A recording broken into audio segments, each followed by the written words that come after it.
Hello students, today we are going to see chapter number 14 Elements, Compound and Mixtures part 2. Part 1 is covered in before video. So before we start part 2, you have to open your science textbook, a pencil to underline important sentences. So let's begin the chapter now. Let's see method of separation. So when do we use these methods? When an unwanted and harmful substance is mixed with another substance, the resulting mixture no longer remains useful. In such cases, we separate the unwanted ingredients from the mixture. For example, at your home, you might have seen your mother cleaning the grains. She removes the stones and the straws from the grains. So this is one of the method of separation. Now we will see different kinds of method by which we can remove the unwanted substance from the required material. For this purpose, that is for the method of separation, there are some easy and simple steps which we can see here. See, here in the image you can see the person is hand picking stones from the grains. We can see threshing, this you have seen in the fields. Winnowing, you have seen this also. And here pebbles and stones are removed from the sand by sieving and pouring flour by sieving method. So these all methods you have seen. Now we will see some advanced method. Okay. Let's see the method of separation, that is distillation method. Here you can see the setup for distillation process, children. There are two round bottom flasks which are connected with a condenser, the tube which is in middle, which has two wires like you can see.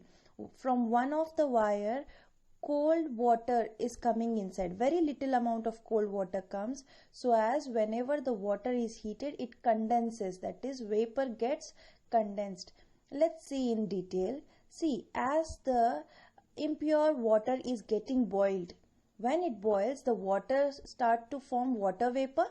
As the water vapor increases upside, it moves from the condenser, and in condenser, to lower the temperature, there is a condenser used. There is cold water left out, so that the vapor form of water is turned out into a liquid form, which will be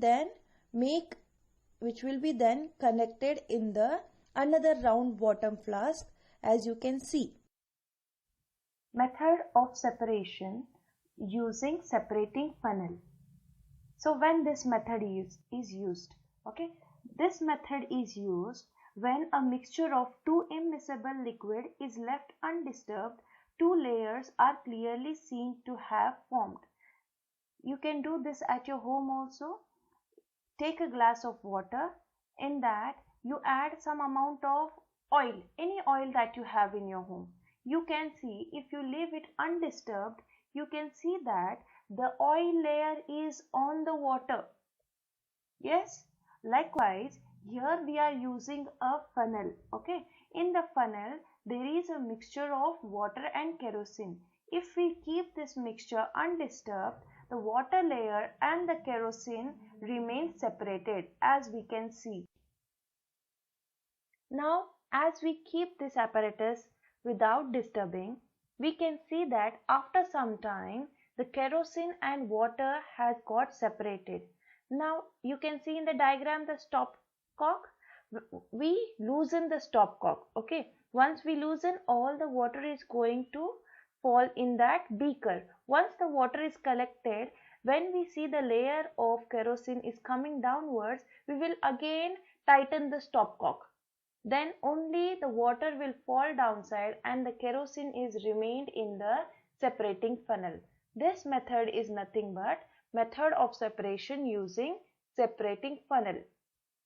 This is used when there is mixture of two immiscible liquids. Immiscible means, children, the two liquids which are not getting mixed. Here we can see kerosene and water are not getting mixed. So whenever we have such solution, we use method of separation using separating funnel. Let's see the next method of separation, that is chromatography. If two or more substances are dissolved in small proportions in the same solution, these substances are separated from each other by the means of chromatography. We have a chromatography paper. On that paper, we have used a marker pen of green color and drew a line on that chromatography paper. As you can see, the green line. Now we dip this paper, that is the filter paper, inside the solution. Once we do that, after some time, the ink is seen to have been risen and collected at a particular height of the paper. If there are two or more constituents of different colors in the ink, they will be seen to have risen to different height due to their different colors and thus appear distinct from each other. Summary. So we have seen in this chapter matter and its properties. We have also seen substances, what are elements, what are compounds, and what are mixtures. We have also seen some of the method of separations, some basic methods we have seen, and also we have seen three methods in detail. Those are method of distillation, method of separation using separating funnel, method of separation using chromatography. I hope you enjoyed this video. So please like, comment, share and subscribe my channel. Thank you. Have a good day.